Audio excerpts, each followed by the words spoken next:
আসসালামু আলাইকুম প্রিয় দর্শক, সবাইকে ব্লগ 28-এ স্বাগতম। প্রিয় দর্শক, আজকে আমরা ট্রেন ভ্রমণ করব পুরাদহ টু ঢাকা। আমরা এখন কুষ্টিয়া কোর্ট স্টেশন পার হয়ে চলে যাচ্ছি।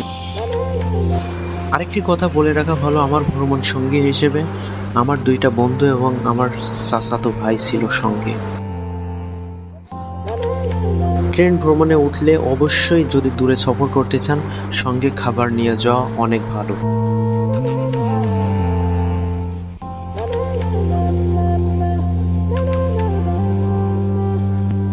আমরা সঙ্গে খাবার নিয়ে গিয়েছিলাম, আপনারা দেখতে পাচ্ছেন।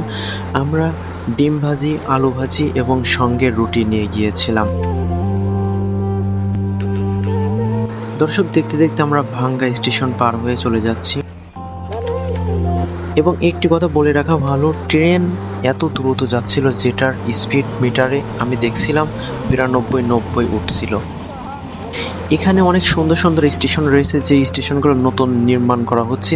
যারা পদ্মা সেতু হয়ে যাবেন তারা এই সমস্ত স্টেশন দেখতে পারবেন। দর্শক, আপনারা দেখতে পাচ্ছেন আমার দুইটা বন্ধু তারা মোবাইলে সময় কাটাচ্ছে। আসলে অনেক দূরে সফর করতে হলে একটু মোবাইল না টিপলে কেমন যেন লাগে তাদের।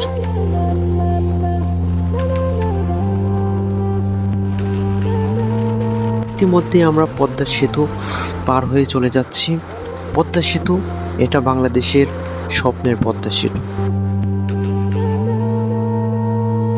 ট্রেন থেকে উপর থেকে ঢাকা শহর দেখতে কত সুন্দর। আপনারা দেখতে পাচ্ছেন ঢাকা শহর দেখতে কত সুন্দর। প্রিয় দর্শক, ইতিমধ্যে আমরা কমলাপুর স্টেশনে এসে পৌঁছিয়েছি। দর্শক, আপনারা অবশ্যই ঢাকা ঘুরবেন। ট্রেন ভ্রমণ করা আসলে অনেক ভালো। অবশেষে আমরা সেই বন্ধুর বাসায় এসে পৌঁছালাম। আমরা সেই বন্ধুর সঙ্গে এখন আপনাদেরকে পরিচয় করিয়ে দিব। ফাইনালি দর্শক, আমরা ঢাকা, এই হলো ঢাকা পুরা সিটি। আপনারা দেখতে পাচ্ছেন, এই যে আমরা বসে আছি বন্ধুরা। আমার সালাউদ্দিন বন্ধুর আর কি ব্যাচেলার থাকে, সেখানে আমরা এসেছি। আমরা পুরো ঢাকা সিটির আমি আপনাদেরকে ঘুরে দেখাচ্ছি। এই হলো অবস্থা, অনেক সুন্দর লোকেশন।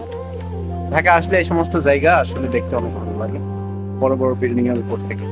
এটা আমাদের সেই বন্ধু, আমরা এই সালাউদ্দিন বন্ধুকে আপনারা দেখতেছিলেন কুষ্টিয়া কোটিপাড়া। আমরা এই বন্ধুর মাধ্যমে ঘুরবো। আজকে ঢাকার ব্লগ আমরা এখানে শেষ করব। আমরা ট্রেন ভ্রমণে এসেছি, এটা আপনারা সম্পূর্ণ ভিডিও দেখতে পেরেছেন। সালাউদ্দিন ভাই কিছু বলবেন সংক্ষেপে? আসসালামু আলাইকুম, সবাই আপনারা কেমন আছেন? আশা করি অনেক ভালো আছেন। তো সাব্বির ভাইয়ের ব্লগ যারা দেখেন, আমি মনে করি সাব্বির ভাই অনেক সুন্দর সুন্দর কিছু ব্লগ তৈরি করে। আপনারা অবশ্যই তার কমেন্টে ভালো কমেন্ট করবেন, যাতে সাব্বির ভাই একটু উপরে উঠে যায় আর কি। সবাই দোয়া করবেন। আসসালামু আলাইকুম।